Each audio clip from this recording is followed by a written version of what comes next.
Il y avait une jeune fille qui était là dans ce quartier, de ce village, de ce bidonville, on va dire.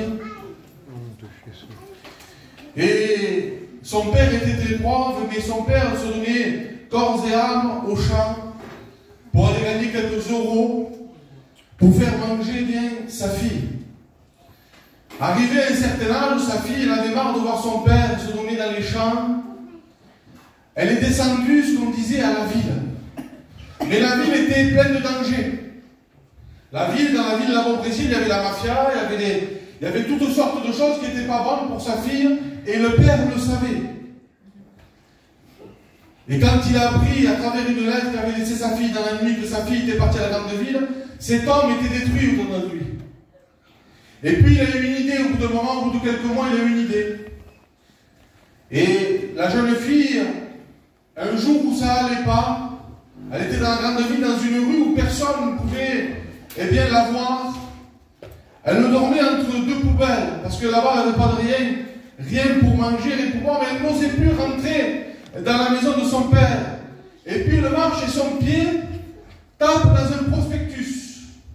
Et quand elle retourne le prospectus, elle voit le visage de son père. Alors elle était toute espantée quand elle voit ça. Et elle prend le prospectus. Elle voit le visage de son père, il y a marqué en bas, ma fille, où que tu sois allé, où que tu sois parti, dans quelle détresse tu puisses te trouver, reviens à la maison parce que je t'aime.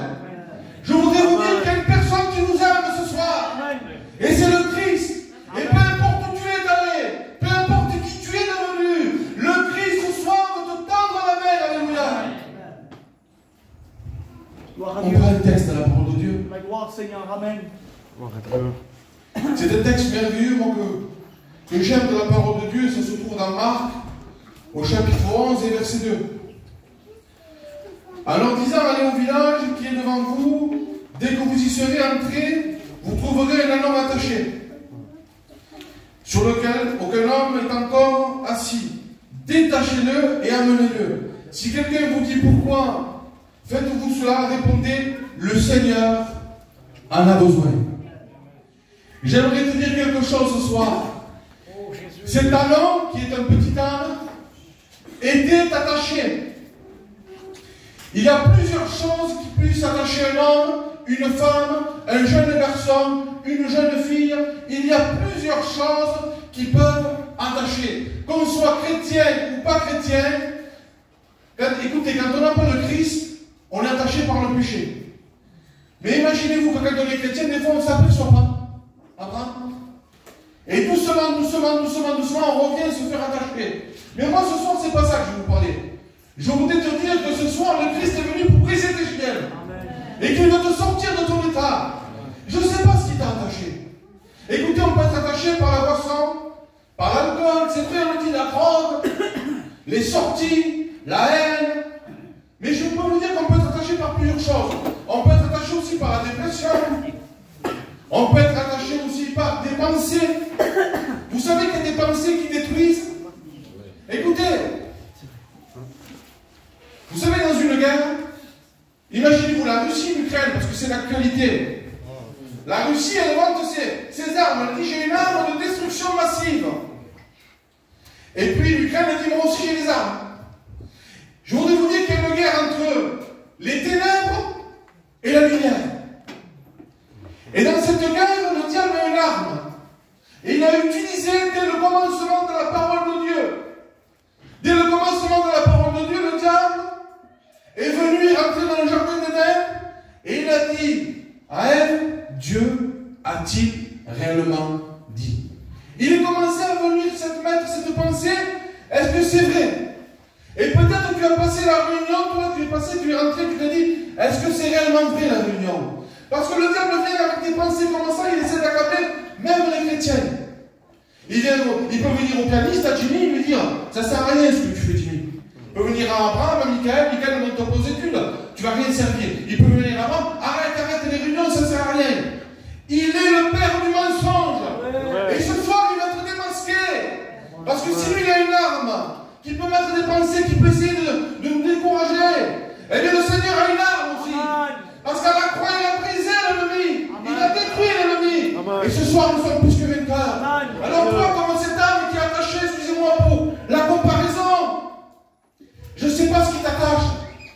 Mais ce soir, je suis sûr d'une chose, que si tu entends la voix du Seigneur, si tu entends la voix de ton Sauveur, eh bien tes chaînes vont te briser ce soir. Alors comme je l'ai dit, cet homme-là, il est attaché. Et puis là, j'imagine les gens de la ville qui devaient passer, qui devaient le regarder. Aucune importance. Mais le Seigneur va recommander quelque chose à ses disciples. Allez me le chercher. Mais pas pour rien faire. Il dit, j'en ai besoin. Les frères, les sœurs, que l'ennemi ne nous fasse pas croire que vous ne servez à rien dans l'église. Vous servez à quelque chose. Le Seigneur a besoin de vous pour quelque chose. Et quoi? Des fois, vous sortez là. Vous marchez. Et puis, il faut quelques mètres, sans dire un mot, quelqu'un vous repasse et dit, je voudrais être comme lui. Bon, ça m'est arrivé. Ça lui arrive à quelques frères, quelques soeurs là. Vous savez pourquoi? Parce qu'on est une lettre, nous. On est une lettre lue de tous. Et des fois, on donne un bon témoignage, mais on peut donner aussi un mauvais. Et cet homme était là, il était attaché, lui. Je ne sais pas quel est le témoignage que pouvaient voir les gens. Ça devait être insignifiant, mais là, il accrocherait un arbre. Mais pourtant, dans le plan de Dieu, parce que vous savez que la Bible entière, les premiers mots de la Bible, c'est le plan de Dieu qui est dévoilé. Dieu sauveur de l'humanité. Et ce soir, il est venu, le Seigneur, au milieu de nous à Montebellou. Ça semblerait fou, ça. Il est venu à Montebellou. Mais pourquoi? Il n'y a personne qui est attaché là. Je ne les vois pas, moi, attachés. Mais vous ne voyez pas, vous, ce que Dieu voit. Il y a des liens qui nous attachent. Il y a des chaînes qui t'attachent. Il y a une chaîne qui t'attache de plusieurs moments. Ça fait même un temps que c'est attaché. Et tu n'arrives pas à t'en défaire de cette chaîne. Tu ne sais pas comment t'en sortir. Tu voudrais être comme les chrétiens. Tu voudrais être comme les chrétiennes. Tu voudrais avoir cette paix. Moi, quand je suis rentré sous le chapiteau Montebellou, je ne savais pas que j'étais attaché. Mais quand j'ai vu les chrétiens, j'ai dit, je voudrais avoir la paix, moi, qu'ils ont sur eux. Je venais de m'apercevoir que je n'avais pas, moi, la paix. Et puis là, un cri. Vous savez, il y a un cri. Jean le Baptiste n'avait pas 50 messages. Il disait, repentez-vous, car le royaume des cieux est proche. Ce qui brise les chaînes ce soir, ça va être un cœur vrai. Un cœur qui va commencer à crier à Dieu, qui va dire à Dieu, Seigneur, délivre-moi, sors-moi de mon état. Et je te promets que Dieu te sort de ton état. Mais ce soir, il va falloir croire. Il ne va pas falloir entendre cette voix qui te dit, c'est pas vrai, ne l'écoute pas, ce serviteur vient de Figaro là. C'est un escroc, ne l'écoute pas, lui.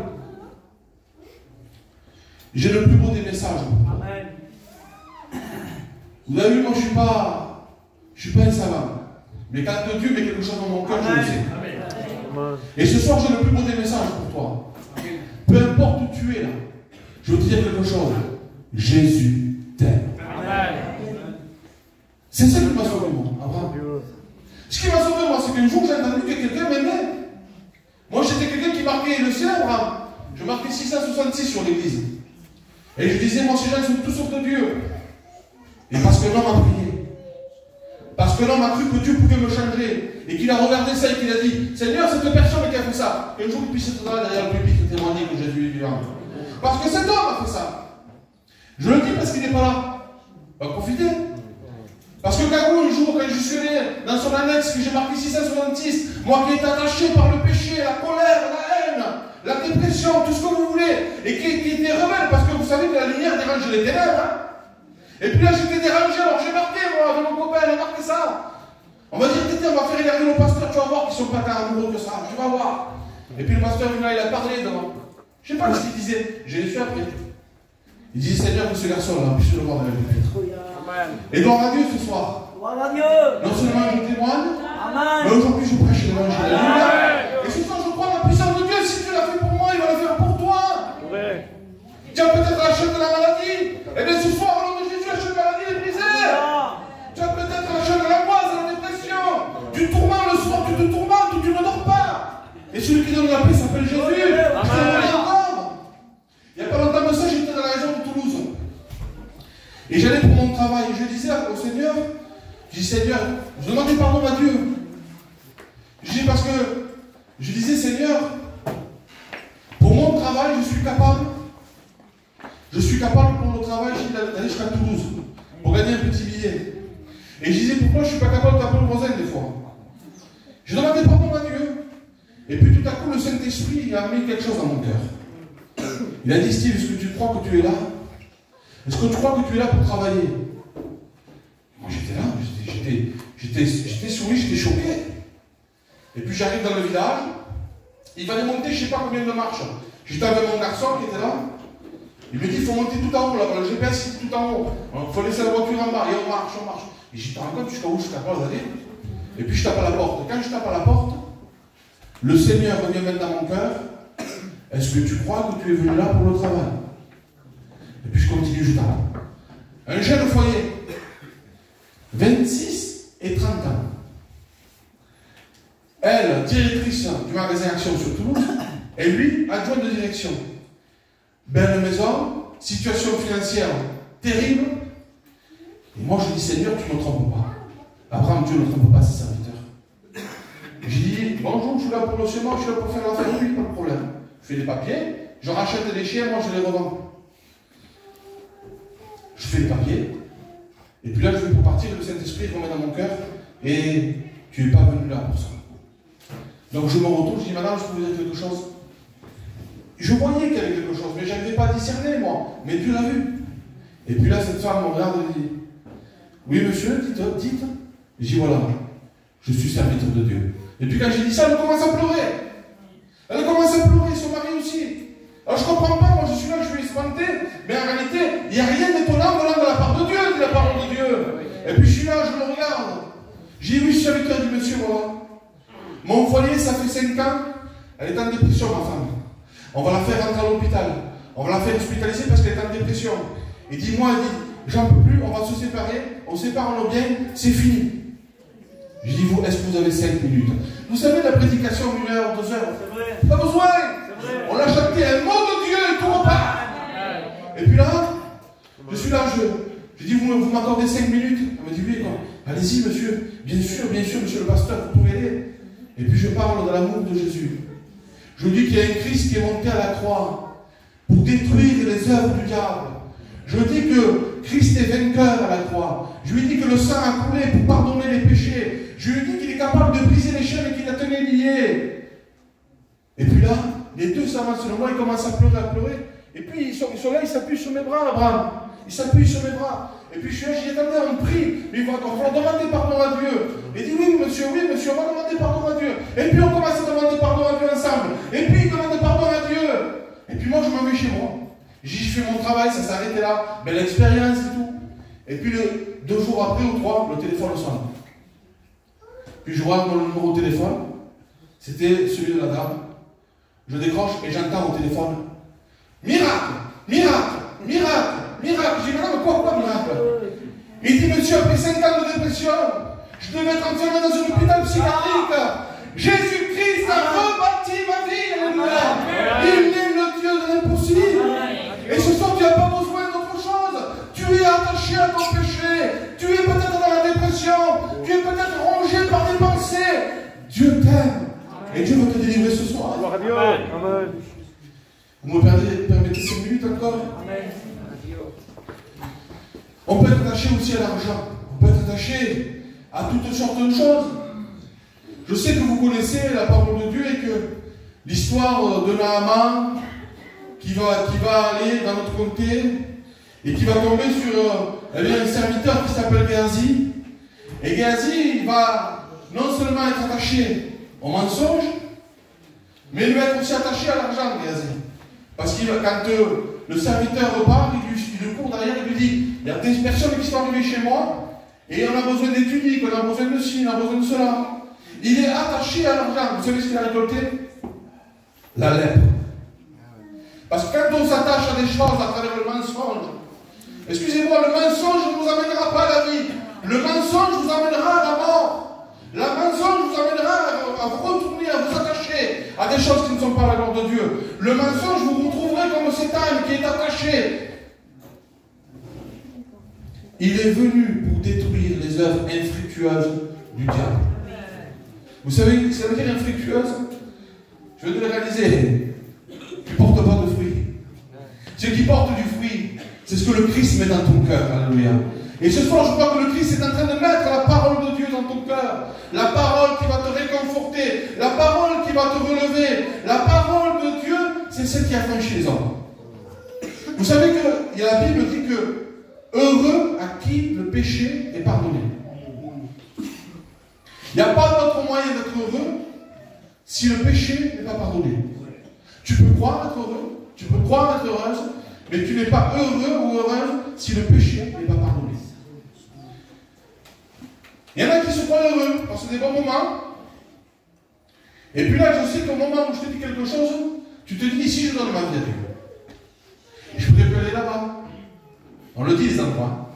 Tu te dis, tu as déjà dans ta tête, je ne pourrais plus aller au mariage. Je ne pourrais plus sortir avec les copains. Je ne pourrais plus voir. Il est en train de te mentir, le diable.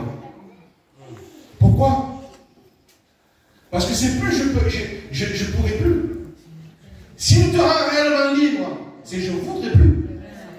C'est parce que quand lui vient laver l'intérieur de la maison, quand lui ouvre les yeux, quand lui te fait réaliser dans le péché où tu te trouvais, eh bien tu n'as plus envie d'aller. Si elle est me réjouir, excusez-moi, si elle est me réjouir dans un mariage, passer 5 minutes danser, voir des disputes, des bagarres, tout ce que je vois aujourd'hui, c'est être heureux, excusez-moi, moi j'en veux pas. Vous savez où est mon bonheur, moi? C'est quand j'étais un frère chanter, une sœur prier le Seigneur, un frère prêcher la parole de Dieu. Bien ou mal fait, c'est pas grave si on chante bien. Moi je chante mal et je chante tout le temps. Vous savez pourquoi? Je chante parce que je sais que ça réjouit le cœur de Dieu. Amen. Et l'Église n'a pas besoin de chanteurs à 4 étages. L'Église a besoin de cœurs vrais. Et quand nos cœurs vrais crient devant le Christ, quand nos cœurs vrais louent l'Éternel, eh bien le Seigneur descend parce qu'il se réjouit au milieu de nous. Et s'il y a des chaînes, et s'il y a des âmes attachées, il brise les chaînes. Et je crois que moi, c'est cette question que tu t'es posée. Tu t'es dit, toi, je ne pourrais plus faire ci, je ne pourrais plus faire cela. Écoute-moi, je préfère rentrer dans le ciel, même sans un franc. Ça veut dire que je préfère perdre mes richesses, mais rentrer dans le ciel, que garder ce que j'ai acquis sur terre, malhonnêtement, et rester là. Tu es devant le choix ce soir. Tu es devant un choix d'être détaché ou attaché. Écoutez, Dieu parle tantôt d'une façon, tantôt d'une autre. Je ne sais pas, mon message est là, en réalité, je me laisse conduire par le Saint-Esprit.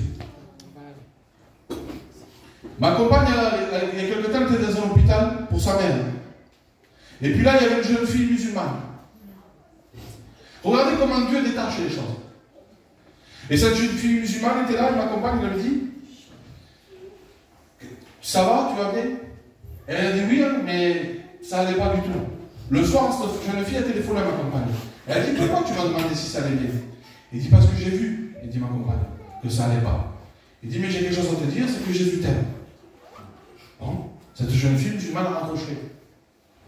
Quelque temps après, cette jeune fille a téléphoné à ma compagne et a dit, écoute, est-ce que vous prierez pour moi, les sœurs, à la réunion de prière? Il dit, oui, on va prier pour toi, il n'y a pas de problème.